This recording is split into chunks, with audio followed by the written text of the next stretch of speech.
empezar la clase que nos corresponde el día de hoy. En inmunidad vamos a ver el capítulo de inmunidad innata, algo que desde la primera clase que tuvimos, si recuerdan, les mencionamos la importancia, la división que hicimos en ese momento de las dos grandes ramas de la inmunidad, inmunidad innata e inmunidad adaptativa o adquirida, como se menciona en algunos libros. Lo mencionamos desde la primera clase para que ustedes supieran la diferencia que existe en estos dos grandes grupos o ramas de la inmunología y la importancia que tienen desde el punto de vista médico. Lo mencionamos desde la primera clase. ¿Alguien de ustedes recuerda qué mencionamos de inmunidad innata? ¿Quién dice yo? A ver, Jordi. Parte componente que había en inmunidad innata de defensa adaptativa. En la innata que estaban las barreras, las como son los macrófagos, los más grandes. Ajá. A diferencia de la adaptativa que estaba medida por linfocitos B. Entonces en la inmunidad adaptativa participan células que no participan en la inmunidad innata. Esas células, ¿cuáles fueron, Miriam? La B y los linfocitos. ¿Los linfocitos qué? B. B y T. ¿Los linfocitos B responsables de qué, Miriam? ¿Verdad? ¿Los linfocitos B responsables de qué? De la producción de inmunoglobulina. ¿A través de qué? De su diferenciación a qué? A células plasmáticas. ¿Y cómo se diferencian las células plasmáticas? Los linfocitos B. ¿Quién les dice? Transfórmate en célula plasmática.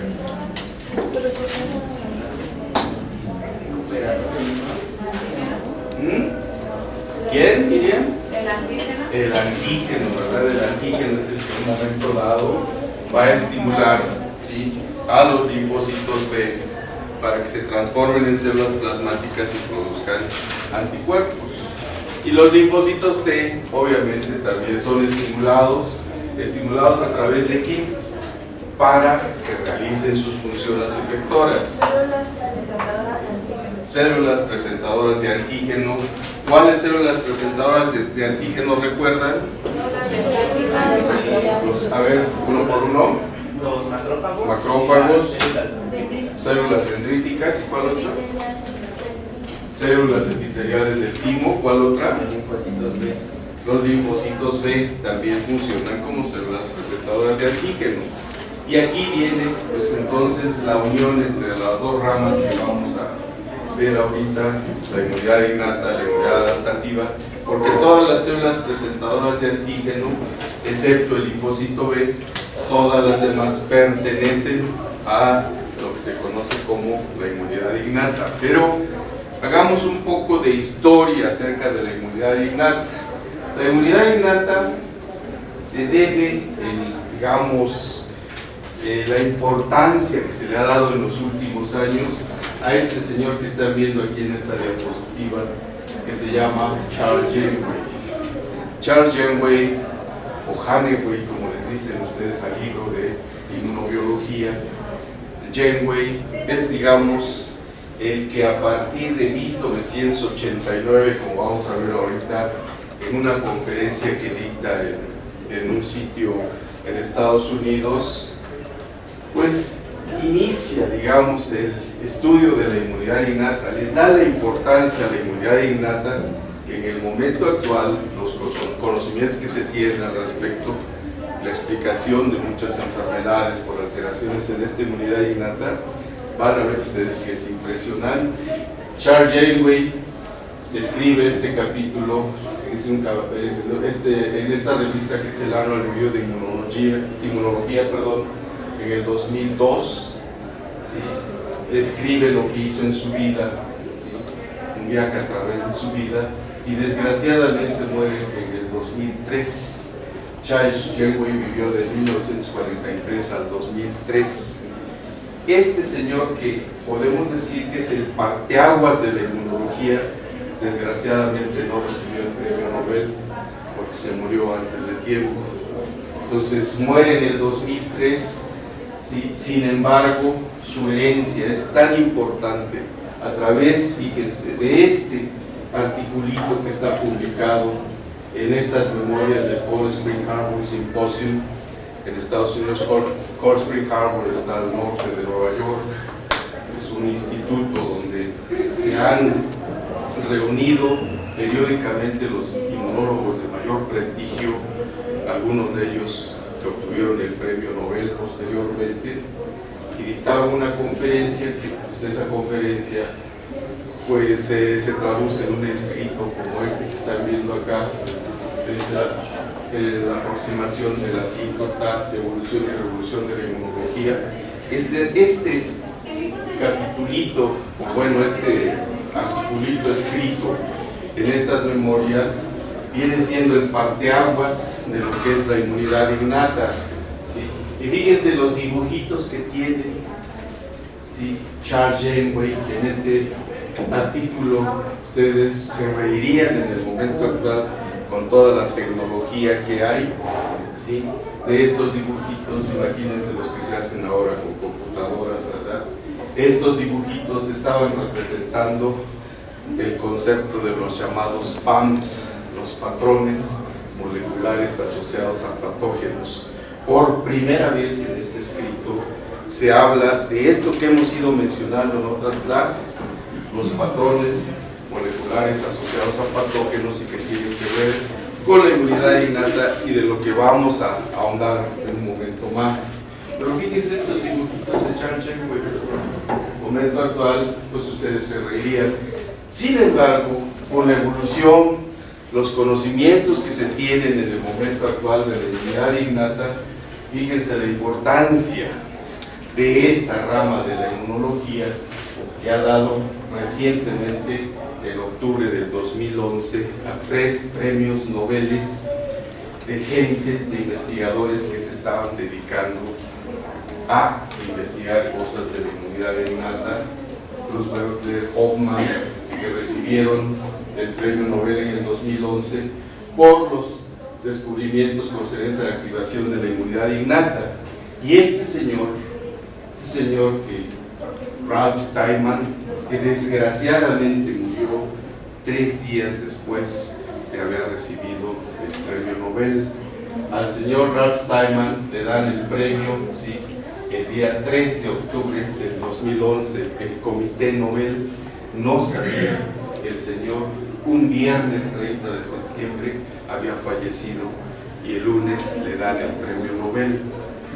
Por ahí hubo una discusión en el grupo de los que asignan los premios Nobel, si se daba o no el premio a este señor Ralph Steinman, porque no se deben dar premios Nobel a quien ya ha muerto. Pero como el Comité Nobel no lo sabía, 3 días antes había fallecido el señor, pues decidieron mantener ese premio Nobel. Es el único que se ha dado a alguien que había fallecido. Este señor Charles Janeway es, podemos decir, el padre de las células dendríticas. Las células dendríticas, células presentadoras de antígeno profesional, renacieron después del descubrimiento allá a finales de 1800 de Langerhans, de las células de Langerhans, que son unas células presentadoras de antígeno, que son células dendríticas derivadas de las dendríticas. Después de eso, Ralph Steinman renace pues la célula dendrítica con él, con sus descubrimientos. Toda la vida estuvo dedicado él a investigar, estuvo en el Instituto Rockefeller en Estados Unidos, investigando sobre células dendríticas, publicando sobre células dendríticas. Yo tuve la fortuna de escucharlo, de conocerlo en el Congreso de Inmunología aquí en México, en donde afortunadamente vino en el 2000. ¿Sí? Él es Ralph Steinman, premio Nobel. ¿Sí? Tuvimos la fortuna de escucharlo junto con este otro gran señorón, Jackson Chero, también investigador de células dendríticas. Los dos dieron unas conferencias magistrales. Yo recuerdo sobre todo el sarcasmo de este señor Jacques Boncherot, en donde nos explicaba cómo la inmunidad innata es la que realmente guía la respuesta inmunológica, y ponía las células dendríticas como no como los soldados, sino como los generales de una respuesta inmunológica, y sus soldaditos, los linfocitos B y los linfocitos T. Cuando mencionó esto ante un grupo de grandes inmunólogos, investigadores de linfocitos B y de linfocitos T, se rieron y se enojaron, porque este señor, Jacques Boncherot, estaba diciendo que lo principal era la célula dendrítica, y que la célula dendrítica dirige la respuesta inmunológica, y los otros pues, son sus soldaditos nada más que ejecutores de la función. Obviamente no es tan sencillo esto, no es así, pero renacía la importancia de la inmunidad innata a través de las células dendríticas, y se le daba su verdadero peso, como está sucediendo en el momento actual. Pero ¿qué es la inmunidad innata? ¿Para qué nos sirve? Aquí les pongo algunos, digamos, aspectos importantes de la inmunidad innata, no definiciones, sino la importancia que tiene desde el punto de vista biomédico. La inmunidad innata es la primera respuesta ofrecida frente a microorganismos que impide, controla o elimina las infecciones en el hospedero, como dicen los españoles, en el huésped, como estamos acostumbrados a decir aquí en México, ¿sí? Entonces, con este primer enunciado, nosotros podemos concluir que la inmunidad innata es la principal responsable en la eliminación de las infecciones potenciales. Ustedes están pues, en contacto con microorganismos de todo tipo. ¿Qué microorganismos? Pues virus, bacterias, hongos, parásitos grandes, helmintos, lo que ustedes quieran, y resulta que no les causa problemas el microorganismo. ¿Por qué? Porque la inmunidad innata se encarga de eliminarlos e impedir que les causen problemas de salud. Más del 80% de las infecciones potenciales son controladas por la inmunidad innata, y esa inmunidad innata le avisa a la inmunidad adaptativa que debe mantener una memoria, la estimula para que tenga, digamos, células efectoras, y para que tenga una memoria para cuando en un segundo reto el microorganismo llegue, sea eliminado en conjunto por inmunidad innata y por inmunidad adaptativa en forma rápida. Entonces, con este enunciado, eso es lo que tratamos de decir. La inmunidad innata frente a microbios estimula las respuestas inmunitarias adaptativas. Aquí estamos mencionando que la inmunidad innata le avisa a la inmunidad adaptativa, le hace linfocitos B, linfocitos T, para que estos monten su respuesta que va a dar origen a la memoria, ¿sí? Y posteriormente en un segundo reto antigénico, una eliminación rápida de los microorganismos, como hemos visto a lo largo de clases anteriores, en respuesta primaria y respuesta secundaria. ¿Recuerdan eso que hemos mencionado, verdad? Respuesta primaria y respuesta secundaria. A ver, ¿quién me dice cuál es la respuesta primaria desde el punto de vista inmunológico? ¿Quién dice yo? Respuesta primaria. ¿A qué nos referimos con la respuesta primaria? Bueno, a la primera vez que tiene contacto nuestro cuerpo con un antígeno. Entonces, el primer contacto que se tiene con un antígeno. ¿Y qué sucede en ese primer contacto? Estamos hablando fundamentalmente de respuesta ya adaptativa. ¿Qué sucede en ese primer contacto? Hay producción de inmunoglobulina C. ¿La respuesta es rapidísima? No, es lenta, tarda, ¿verdad? Y se produce una respuesta en donde inicialmente la principal inmunoglobulina de respuesta inicial es la inmunoglobulina M. ¿Qué características tiene la inmunoglobulina M? Sobre cómo que se puede manipular. Todo lo que sepas. Bueno, esa inmunoglobulina que presenta una molecular en 90 mil alto. Eso es una inmunoglobulina de un peso alto, ¿verdad? Doctora, pues, en el caso del doblaje, le impide atravesar No atraviesa ¿qué? la barrera. Barrera placentaria. Ese es un anticuerpo gordo, pesado. Es un mal anticuerpo porque no difunde rápidamente a través de los tejidos. No pasa la barrera placentaria. ¿Qué más? ¿Está en secreciones? Pues no, ¿verdad? Entonces es un anticuerpo, digamos, torpe, por decirlo así. Tiene sus funciones, obviamente. Es un activador de la vía del ¿qué? Del complemento. Pero no es el anticuerpo fino. ¿Cuál es el anticuerpo fino? La IgG. Y esa IgG se produce en las respuestas primarias en forma tardía. ¿Y qué son las respuestas secundarias? Bueno, es cuando ya el antígeno ya ha tenido contacto, más bien el anticuerpo ya ha tenido contacto. ¿El anticuerpo? El antígeno ya ha tenido contacto con nuestro cuerpo. Ajá. Entonces ya produce monoglobulinas también para que el ataque.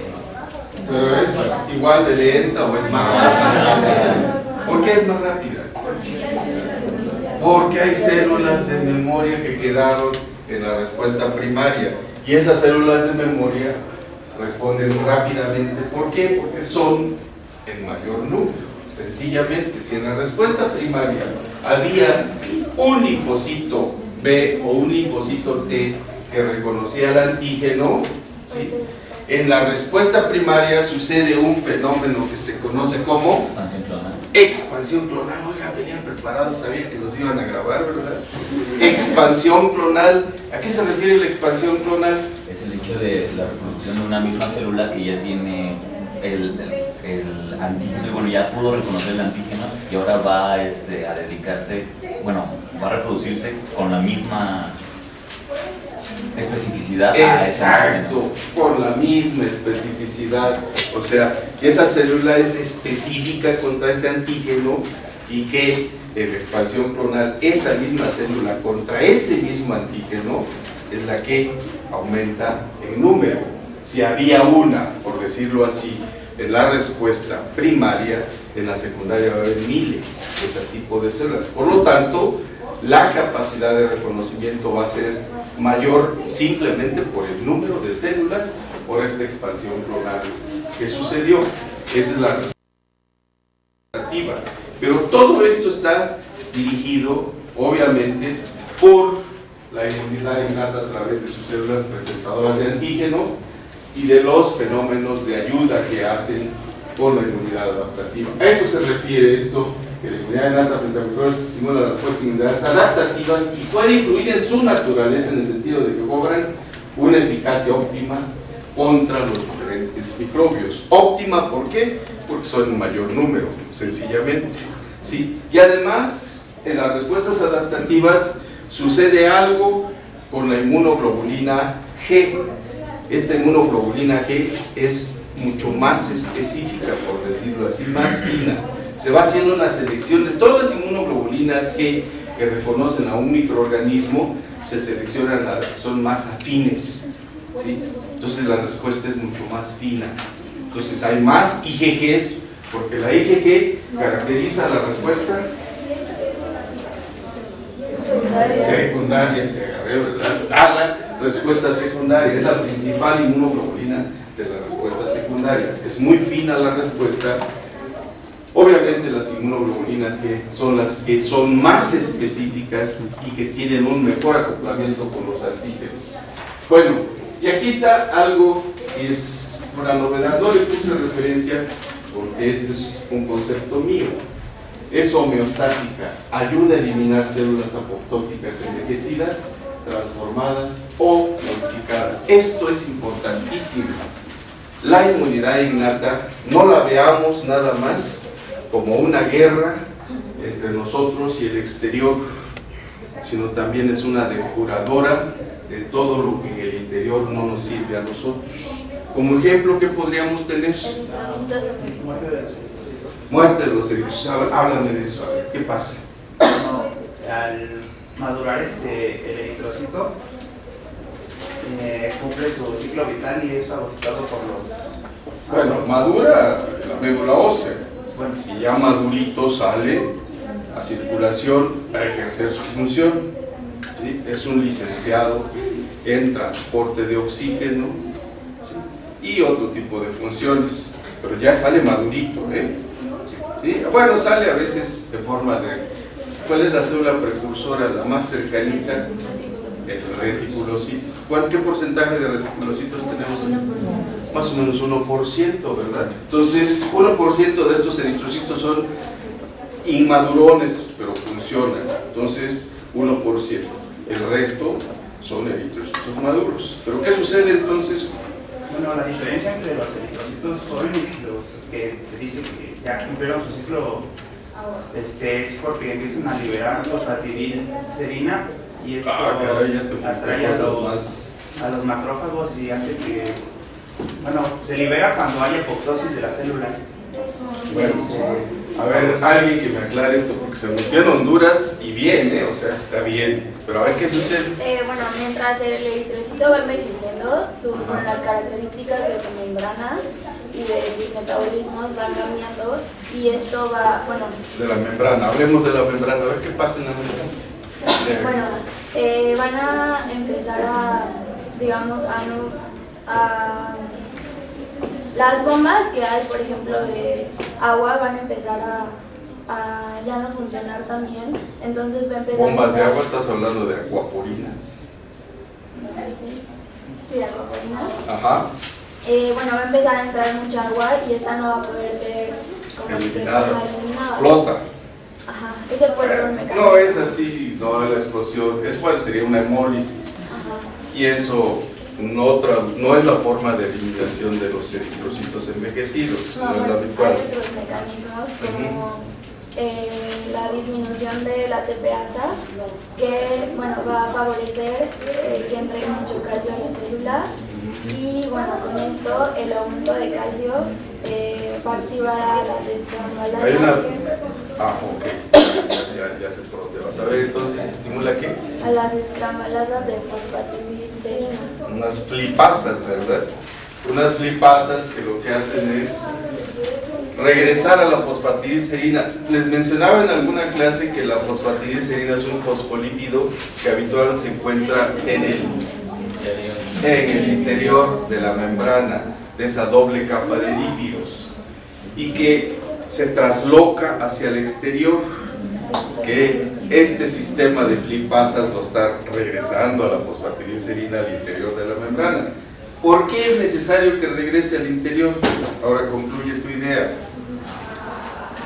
Sí, porque va a... El término entonces traslocación de fosfatidilcerina, que era lo que quería mencionar, hacia el exterior de la membrana. ¿Por qué es necesario que la fosfatidilcerina no esté expuesta en el exterior de la membrana? Porque atrae a los macrófagos. Los macrófagos la reconocen y fagocitan aquí al eritrocito. Entonces, fosfatidilcerina es una señal de la célula como que está diciendo, me estoy muriendo, ya estoy viejo. ¿Sí? Es una señal de apoptosis. Entonces, así es reconocida la expresión de fosfatidilcerina o la traslocación de fosfatidilcerina en la parte externa de la membrana. Entonces, esto es reconocido por la inmunidad innata. Los macrófagos fagocitan al eritrocito y lo eliminan. ¿Sí están de acuerdo con eso? Eso es homeostático, ¿sí? Ayuda a eliminar células. ¿Quién lo hace? Es la inmunidad adaptativa, innata, en este caso a través de los fagocitos que vamos a revisar posteriormente.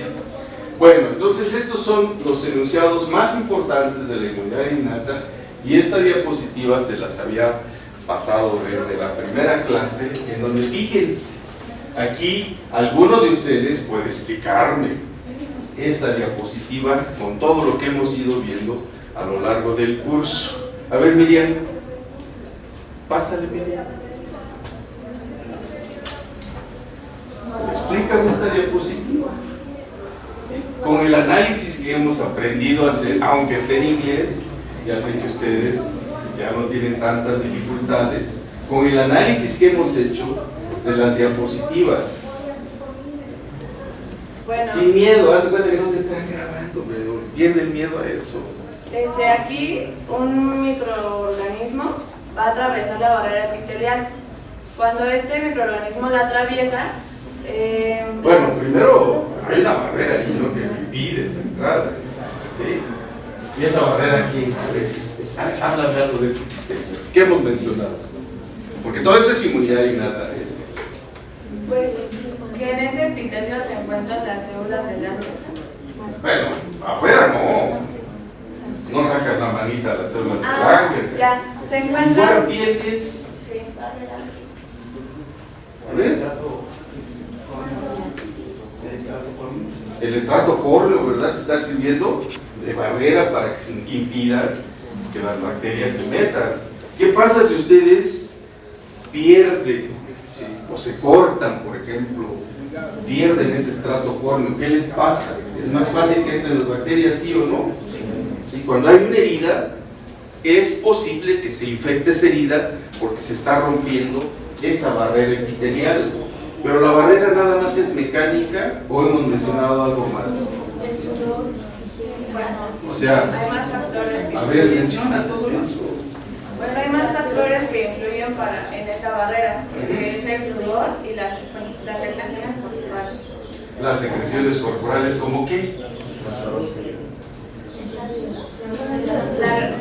Las grasas que producen las células de los cuerpos de Doppler.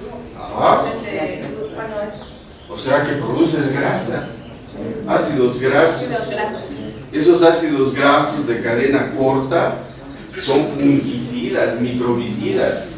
Pero además, si esta barrera fuera una mucosa, una barrera húmeda, ¿qué más se produce ahí? Inmunoglobulina. Puede haber inmunoglobulinas como ¿cuál?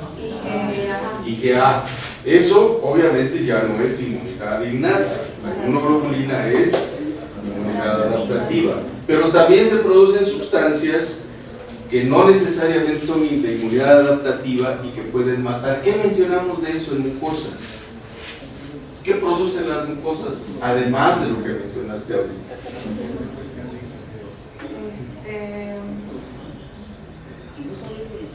Pues sí, enzimas, alguien lo dijo, ¿verdad? ¿Qué más? Les mencioné que producen hace tiempo, lo mencionamos, una especie de antibióticos que se conocen como defensinas. Ya ven que si se acuerdan, esas defensinas, se las mencioné, son equivalentes a muchos de lo que produce, por ejemplo, una mosca. En son de broma les dije que la mosca, a pesar de que anda ahí entre la popó y todo, yo nunca he visto una mosca con diarrea. ¿Por qué? Porque tiene una serie de mecanismos de protección de inmunidad innata, por ejemplo, esas defensinas que producen y que impiden que se esté infectando la mosca.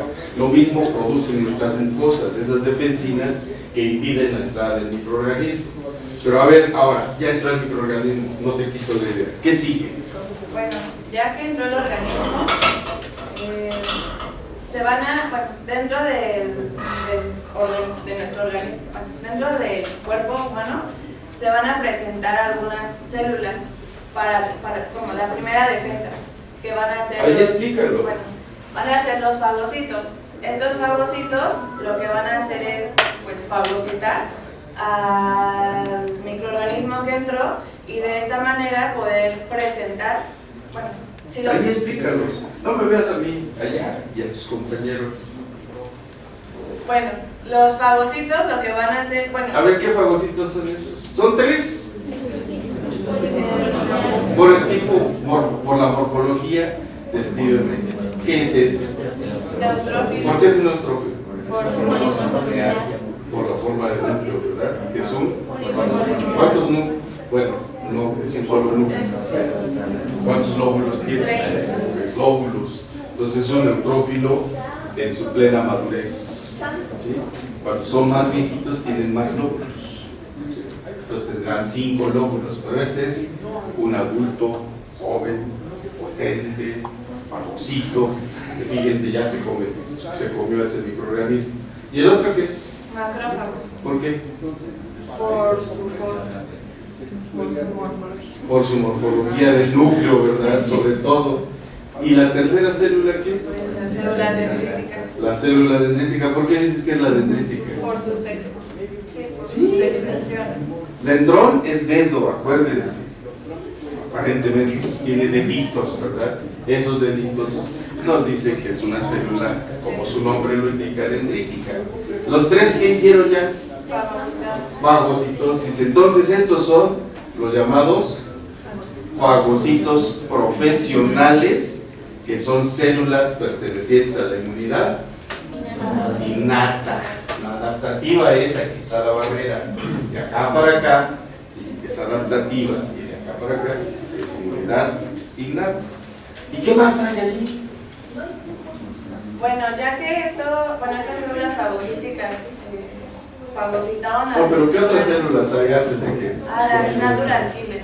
Entonces las NK son otro grupo de células, natural killer, asesinas naturales, otro grupo de células de la inmunidad innata.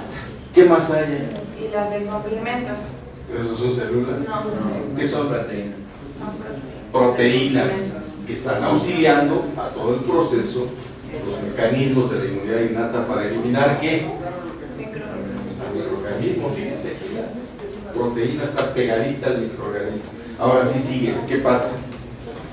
Bueno, ya que las células las células fagocitarias fagocitaron, van a tener que presentar el antígeno para que haya una... Así, completito. No, lo fagocitan ¿Qué están y presentando? A ver aquí.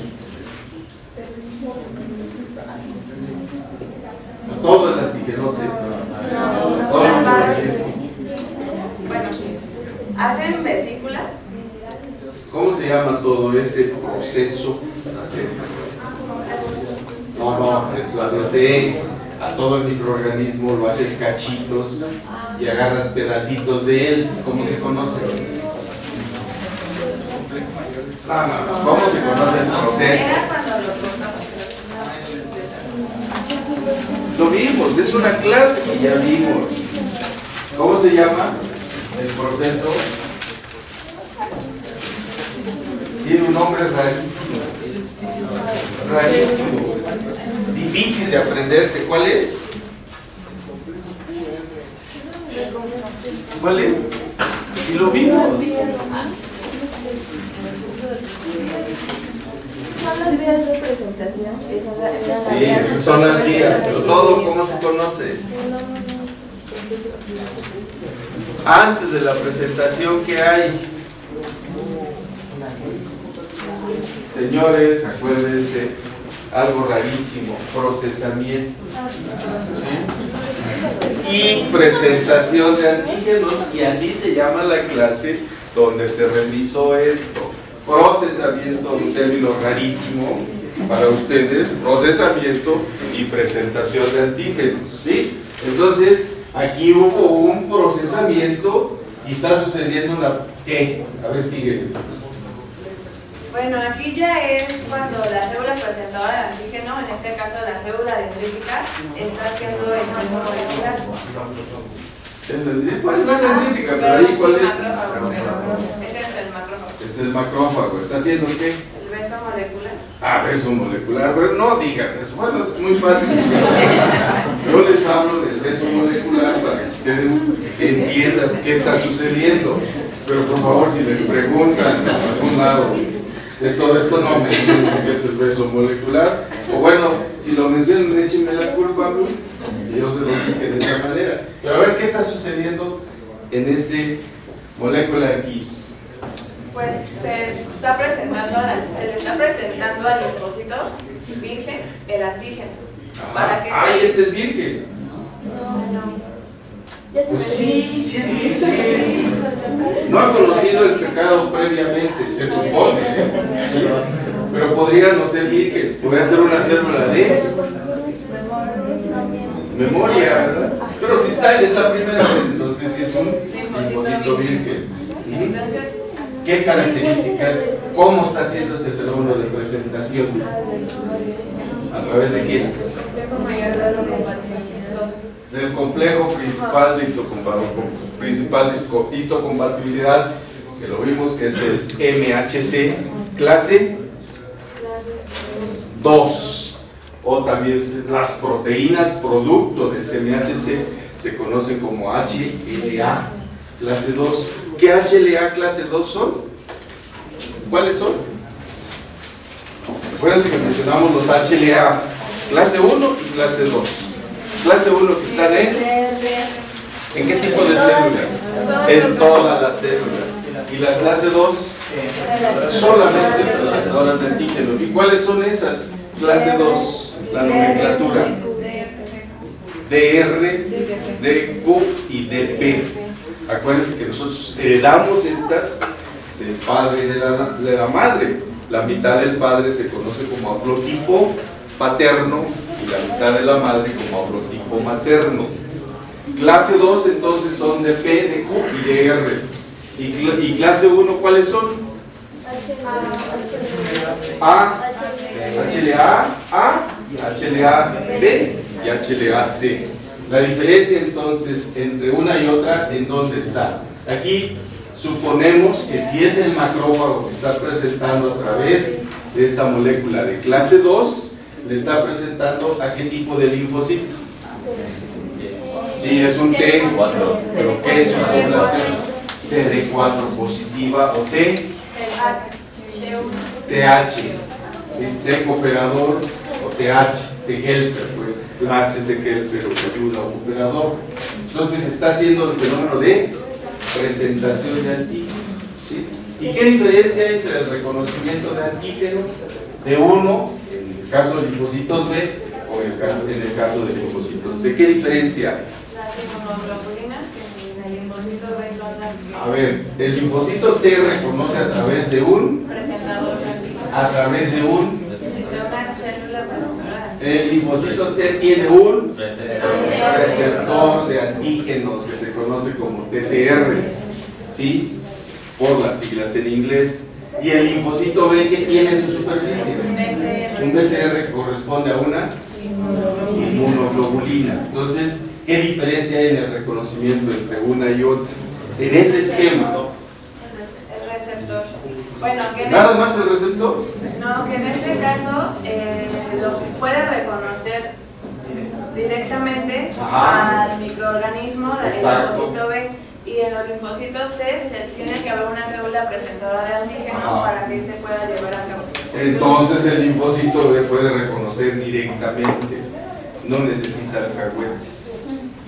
Este sí necesita un alcahuete, que es la inmunidad. Esa es la pequeña diferencia.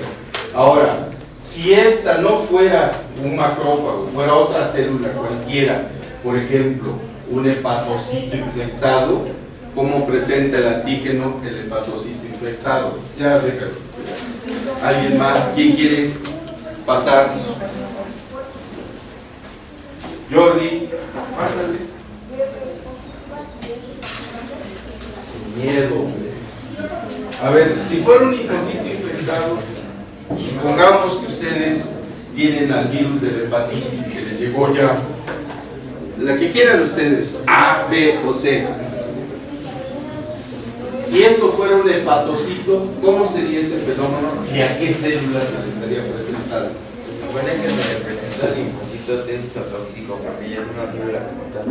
¿Cómo sucede el fenómeno de presentación? ¿Qué moléculas participan? Bueno, el reconocimiento lo hace, ¿sí? El TCR y el que dicta que sea, ¿sí?, reconocimiento de tipo citotóxico, precisamente es el CD8. ¿Por qué? ¿Qué está sucediendo si esto fuera un hepatocito infectado? Pues En el contexto de qué se está presentando el antígeno, ¿quién lo está presentando? Ya sé que el hepatocito sí, pero ¿qué molécula? se supone que se presentan por el complejo sexual principal de histocompatibilidad clase 1. Clase 1, o sea, HLA, A, B o C. Entonces, en ese contexto se presenta y es cuando el linfocito T citotóxico reconoce. ¿Y qué hace si fuera un citotóxico que está reconociendo al hepatocito? ¿Qué le hace al hepatocito? Lo destruye, señores. Muchas de las manifestaciones clínicas que ustedes ven en el caso de una hepatitis no es tanto por la lesión que está causando directamente el virus, sino es la respuesta inmunológica, la muerte de los hepatocitos que están avisando que están infectados a una célula citotóxica. ¿Sí? ¿Sí queda claro eso? Entonces, esto ya es vinculación entre la inmunidad innata y la inmunidad adaptativa. ¿Y qué está sucediendo en la adaptativa? Bueno, Concluye ya todo lo que sucede arriba y abajo. bueno, se supone que después de esto aquí va a haber una expansión clonal, ¿no? Unos empiezan a... Bueno, aquí ya va a haber una expansión clonal. Estas ya van a ser células infectoras E y ya van a eliminar lo que son los microorganismos. Bueno, ya los microorganismos. Ajá. Igual también aquí va a haber una expansión clonal y van a secretar anticuerpos para ya poder ya eliminar los organismos. Y van a quedar células de memoria para un segundo reto antigénico, obviamente, mantener una respuesta. Ok, se entiende esto, la vinculación entre una y otra. Ya habíamos visto algo de eso, pero bueno, mencionemos algunas cosas de la inmunidad innata. Especificidad. Se dice que la especificidad nace en esto. Aquí tenemos, por ejemplo, varios microorganismos, diferentes microbios, dice esta diapositiva. Vean, incluso están representados con diferentes formas, pero tienen esto que es similar en todos. Estos son los llamados patrones moleculares asociados a patógenos. Esta es una E. coli, por decirlo así, esta es una salmonela, y esta puede ser un hongo si ustedes quieren, pero comparten estructuras que son similares, que se conocen como patrones moleculares asociados a patógenos, o sea, que son estructuras que aunque están en organismos diferentes, entre ellas son similares. Y lo hermoso de esto está en que estas células, que son fagocitos, tienen receptores para esos patrones moleculares. ¿Sí se entiende? Entonces hay receptores en donde el macrófago ya nació con esos receptores, nadie le avisó que los formaran, ¿sí? O sea que vienen en lo que se conoce como línea germinal, ya nacieron así, con esos receptores capaces de reconocer a los patrones moleculares que se encuentran en los patógenos. Esto se describió con lo que les mencioné hace un rato, con el escrito de Charles Janeway, los patrones moleculares asociados a patógenos, y durante muchos años se pensó que estos patrones eran exclusivos de los patógenos, hasta que por ahí apareció una inmunóloga que empezó a hablar de los llamados DAMPs, Polly Matzinger, una inmunóloga que se dedicó a investigar si exclusivamente los patógenos eran reconocidos por estas células, y se encontró que no. Nosotros tenemos moléculas similares cuando una célula, cuando una molécula se transforma en anormal, por decirlo así, y esas se denominaron posteriormente como Damage Associated Molecular Patterns, o sea, patrones moleculares asociados al daño. Y estos no son de patógenos, sino son de nuestro propio organismo. Ahorita les voy a poner un ejemplo. Un ejemplo de esto podría ser las lipoproteínas de baja densidad, las llamadas LDL.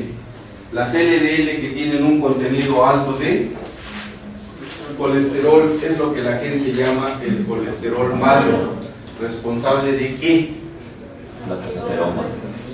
De aterosclerosis, la formación de la placa de ateroma, y que estas LDL, cuando están en gran cantidad dentro del organismo, fíjense, hay receptores para las LDL, ¿sí? Tenemos receptores normales para la LDL, ¿sí? Y que obviamente está el LDL-C de su colesterol para que sea utilizado. Colesterol no necesariamente es malo en buenas concentraciones, es necesario porque a través del colesterol se obtiene ¿qué? Hormonas sexuales, ¿verdad? Las mujeres huelen hermoso, sus estrógenos huelen gracias al colesterol, ¿sí? Los hombres se enamoran de las mujeres a través del aroma, ¿sí o no? ¿Me gusta el aroma de tu novio? Bueno, si quieres. ¿Ok? Pero también las mujeres se enamoran del olor de tu novio, ¿sí o no? Bueno, hace rato estábamos hablando de que echan cebo y huele feo, pero también de eso se enamoran. Pero también la testosterona es aromática y huele a hombre. Eso es gracias al colesterol. Entonces no todo es malo en el colesterol. Se obtienen hormonas como los glucocorticoides, como el cortisol. Se obtiene la vitamina D a través del colesterol, ¿sí? La vitamina D que tiene que ver con el metabolismo del calcio, ¿verdad? Importantemente. Ahora, fíjense que esas LDL en el organismo se pueden oxidar. ¿Por qué se oxidan? Porque todo nuestro organismo está sometido a un ambiente oxidativo. Tenemos antioxidantes en el interior del organismo, pero tenemos sistemas oxidantes. Y si una LDL se oxida, se transforma en una molécula rara. Se conoce como OX, de oxidada, LDL. ¿Y qué creen? Esa OX-LDL ya es algo anormal. Ya viene siendo un DAMP. Y es reconocida por un receptor, ¿sí?, que está en las células fagocíticas. Ese receptor se conoce como receptor carroñero, scavenger. Entonces, un receptor carroñero puede ser receptor que reconoce a PAMPs, pero también en este caso a una molécula interna que fue modificada. Entonces, si se dan cuenta de la importancia de esto, que el sistema inmune innato no nada más reconoce a microorganismos, sino a cosas transformadas dentro de nuestro propio organismo. Algo anormal, las OX-LDL. ¿Y qué creen? Las OX-LDL son las que causan la lesión que se conoce como estría grasa. ¿Por qué? Porque los macrófagos, otra vez inmunidad innata, fagocitan a esas LDL oxidadas a través de receptores carroñeros. Como consecuencia, el macrófago, si fagocita mucha LDL, se transforma en ¿qué? En células espumosas. Las famosas células espumosas, que cuando se acumulan en exceso son las que forman la estría lipídica o estría grasa, que es la primera lesión histológica de la ateroesclerosis. ¿Y la ateroesclerosis qué condiciona como enfermedad? Hipertensión. No. ¿Cuál es la principal causa de muerte? Los infartos. ¿Y qué es un infarto? Cuando muere tejido por falta de oxígeno. Necrosis isquémica, o sea, por falta de circulación. El infarto que más conocen es el de miocardio, pero puede haber infarto en cualquier órgano, ¿sí?, o tejido que tenga circulación. Por ejemplo, infartos, ¿dónde puede haber? Fuera del corazón. Cerebro. ¿Dónde más? No, isquemia. ¿Dónde más hay infartos? En cualquiera, en pulmones, ¿sí?, en hígado, en vaso, cualquier órgano que tenga circulación y que tenga una arteria tapadita, ¿sí?, con esa estría grasa que creció para formar lo que se conoce como placa de ateroma. Acuérdense que las placas de ateroma no ocluyen totalmente a la luz del vaso. ¿Qué les mencioné hace tiempo? ¿Qué sucede para que exista una oclusión completa de un vaso sanguíneo? ¿Se acuerdan? ¿Cómo se ocluye totalmente? A través de la formación de ¿qué? De un trombo. Entonces es una enfermedad aterotrombótica. ¿Sí? ¿Se acuerdan de eso? ¿Sí? ¿Y quién inició toda esta enfermedad aterotrombótica? Alteraciones de la inmunidad Innata. Fíjense, estamos como ejemplo viendo una enfermedad, ¿sí? La aterosclerosis de una arteria, la formación de la placa y el desarrollo de una enfermedad a través de alteraciones en la inmunidad innata y no necesariamente adaptativa, aunque sí participa. ¿Sí queda claro? Entonces fíjense la importancia de estos receptores, pues, y cómo se traduce hasta en ciertas enfermedades. La diabetes mellitus también tiene un fenómeno parecido. ¿Qué diferencia hay con la adaptativa? Pues ustedes ya saben que los microbios tienen antígenos, una parte de los antígenos se conoce como determinantes antigénicos o epitopos, que son reconocidos por ya sea los anticuerpos o por bien los linfocitos T a través de sus receptores. ¿Qué más? Receptores, pues ya los mencionamos. Quiero recordar esto que hemos mencionado durante mucho tiempo, los famosos receptores TLR o Toll-like receptor. Los TLRs reconocen a PAMS, y como ejemplo ahorita vamos a ver algo muy bonito, que es, por ejemplo, la sepsis, a través de estos receptores de la inmunidad innata. Y quiero pasarme a esta parte porque tiene muchísima trascendencia y es muy importante para ustedes. Fíjense, como ejemplo, vamos a ver esto de la sepsis. ¿Qué pasa cuando se desarrolla un fenómeno séptico inflamatorio a nivel sistémico? Participa un macrófago como ejemplo. Tiene un receptor de PAMS, ese receptor es TLR4. TLR4 ya ustedes tradujeron un artículo por allá de TLRs, ¿recuerdan algo de esto? Este TLR4 reconoce a quién, a un lipopolisacárido, en este caso producto de una bacteria. Lipopolisacárido es la llamada endotoxina bacteriana de gram negativos. ¿Sí? Este lipopolisacárido es reconocido por los TLR4. ¿Y qué sucede con ese macrófago cuando reconoce, ¿sí?, a través de este receptor al lipopolisacárido? Pues viene un fenómeno de señalización intracelular, se activan pues ciertas proteínas que van al núcleo para que ese macrófago empiece a secretar sustancias. Se ha visto, por ejemplo, que una de las sustancias que se producen y que se expresan en la superficie de ese macrófago puede ser esto que está como aquí como TF, que significa factor tisular. No hemos visto coagulación, pero para fines prácticos, la expresión de este factor tisular activa la llamada cascada de la coagulación para formar a través de fibrinógeno fibrina. Entonces fíjense cómo hay una vinculación entre inflamación, que vamos a ver ahorita por qué se dice que se está generando inflamación, con la coagulación. Y en la sepsis entonces se activa la inflamación, se activa la coagulación. Hay un trastorno que ustedes llegan a ver en la práctica clínica, ¿sí?, resultado de una septicemia, de una sepsis, que se conoce como coagulación intravascular diseminada, famosa CID. Cuando estén en hospitales ustedes van a ver este tipo de trastornos que son muy graves porque el enfermo consume todos sus factores de coagulación y empieza a sangrar en forma abundante. Es mortal en muchas de las ocasiones porque no hay forma de tratar esto hasta el momento actual, ¿sí? En un futuro a lo mejor sí se puede, actuando en etapas tempranas, llegar a controlar todo este proceso. La coagulación intravascular diseminada es gravísima y todos estamos hablando de inmunidad innata. ¿Se dan cuenta de esto? Pero ¿por qué decimos que hay inflamación?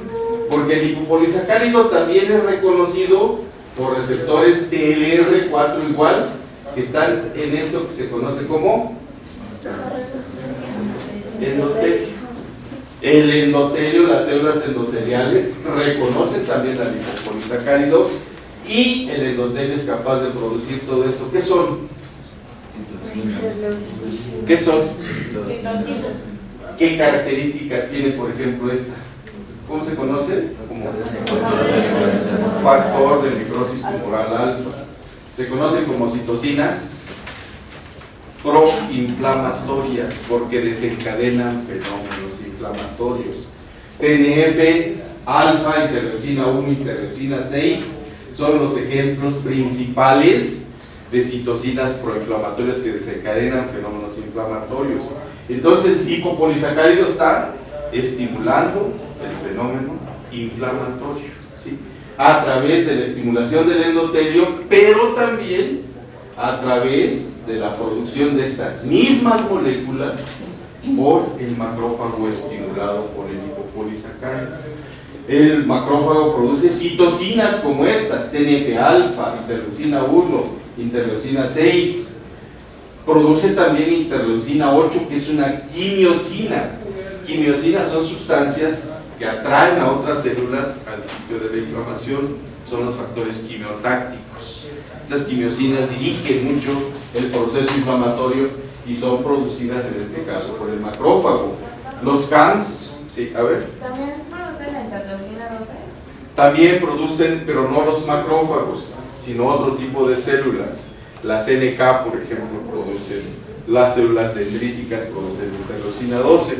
Eso ya es otra citocina también que estimula la producción, sobre todo del famoso interferón gamma. ¿Sí? Interferón gamma es una molécula importantísima producida a través de la estimulación de interleucina 12.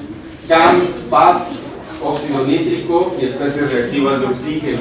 Todo esto es fenómeno inflamatorio y que está vinculado con todo lo que produce también el endotelio y se empieza a hacer una expansión de la respuesta inflamatoria a través de ¿quién? Lipopolisacárido, que en este caso estimuló al macrófago y estimuló a la célula endotelial.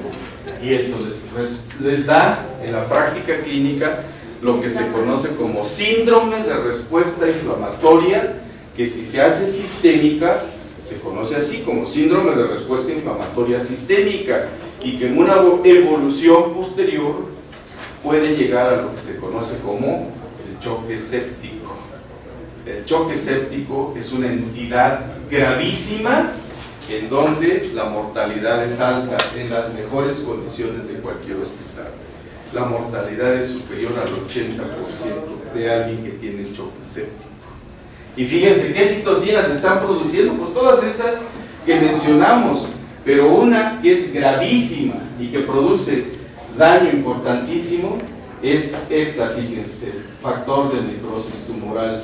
Este factor de necrosis tumoral es una citocina importantísima producida por células de la inmunidad innata, monocitos, macrófagos, ¿sí? Células dendríticas. Producen este factor de necrosis tumoral, pero también otras células, aparentemente no de la inmunidad innata, como les mencioné ahorita, que son las células endoteliales.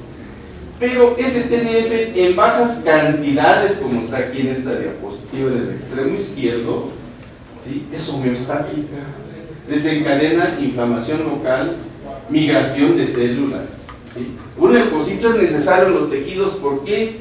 Porque en condiciones normales es necesario un leucocito, en este caso un neutrófilo. ¿Para qué es necesario el neutrófilo en un tejido normal? ¿Por qué? ¿Qué tiene que fagocitar? Células muertas, los dendritos celulares, ¿sí? Células que entran en apoptosis, alguien tiene que eliminarlas, y son los fagocitos profesionales que tenemos. Entonces deben migrar, entonces debe haber TNF para que estos migren, para que se desencadene fenómeno inflamatorio. ¿Por qué? Aquí está representada una célula endotelial, un vaso sanguíneo. Acuérdense que los neutrófilos, los leucocitos, salen de los vasos sanguíneos a los tejidos en las vénulas que se conocen como, bueno, se sabe pues que las células endoteliales de las vénulas permiten la migración de estas células para que salgan a los tejidos. Los neutrófilos, los monocitos, no salen en cualquier parte, solamente en las vénulas. Cuando salen, por ejemplo, en las arterias, los monocitos, los que se transforman en macrófagos, causan la enfermedad. Como ejemplo tenemos en una arteria que salga un monocito, causa enfermedad. ¿Qué estábamos mencionando hace rato? ¿Qué enfermedad? La aterosclerosis, ¿verdad? Formar placa de ateroma. Si sale una arteria coronaria, ¿qué diablos tiene que andar saliendo el monocito de una arteria coronaria? No tendría por qué salir allí, ¿sí? Eso fue anormal, ¿por qué? Porque hubo una alteración en el endotelio, ¿sí? Pero en condiciones normales, en las vénulas sale el monocito o el leucocito. En cantidades moderadas tiene efectos sistémicos, por ejemplo en el cerebro. El TNF es el responsable de la fiebre, señores. Acuérdense de los famosos pirógenos endógenos de los que se hablaba hace mucho tiempo. Pues resulta que de los pirógenos endógenos tenemos al factor necrótico humoral, a la interleucina 1, a la interleucina 6, y que son los responsables de la elevación térmica, que es protectora, es otro mecanismo de la inmunidad innata. El hígado, la secreción de proteínas de fase aguda, ¿sí? Y en médula ósea, la producción de leucocitos. El TNF tiene que ver con la leucocitosis que se ve en procesos infecciosos o en procesos inflamatorios en general. Pero en grandes cantidades, y ahí están las cantidades descritas en este libro, Labas, la última edición de Labas, ¿sí? En donde en grandes cantidades TNF es importantemente responsable del choque séptico, ¿sí? Choque séptico con bajo gasto cardíaco, formación de trombos, coagulación intravascular. Es importante que mucha de la terapéutica actual está encaminada a bloquear los efectos de TNF, además de bloquear interleucina 1. Hay fármacos que bloquean la producción de TNF y son herramienta terapéutica que se conoce como terapéutica biológica para la artritis reumatoide. Así de importante es una proteína de la inmunidad innata, como ejemplo de lo que en un momento dado tenemos para darle su peso específico a esta fase de la respuesta inmune, la inmunidad innata, como las moléculas, las células que participan en esta inmunidad tienen que ver en la génesis de enfermedades, e incluso mucha de la terapéutica en el momento actual está encaminada a bloquear a este tipo de moléculas. Yo creo que con esto redondeamos la importancia de la inmunidad innata.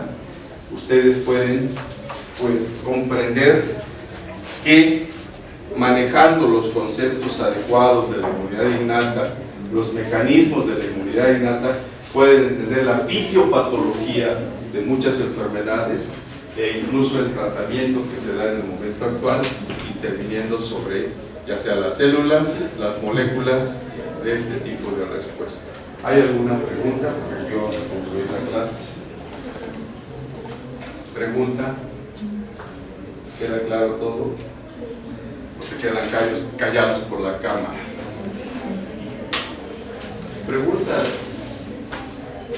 Bueno, pues entonces pasamos a la siguiente clase y aquí concluimos.